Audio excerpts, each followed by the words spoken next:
Welcome to Expert SEM Supply Chain Knowledge Sharing Session. The term is replenishment, the act by a supplier to replace the inventory level of goods used by its customer is replenishment. It is a seller's activity that includes keeping track of inventories and delivering them to the customer as they are used or according to a plan by the customer. Replenishment is the controlled and regular movement of inventory from an upstream point on the supply chain to a downstream location that requires sufficient stock to cover demand. For example, shipping raw material from supplier to manufacturing facility, or moving inventory from reserved product storage to packing and shipment locations, ordering inventory from suppliers to ensure that the warehouse or fulfillment center has adequate knowledge. It is a process in which you are always keeping a stock in the forward location. It may be a retailer location,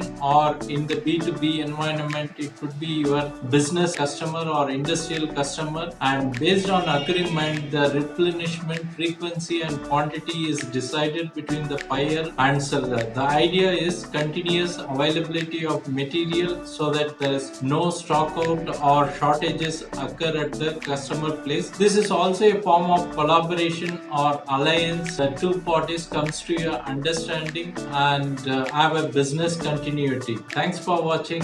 Bye.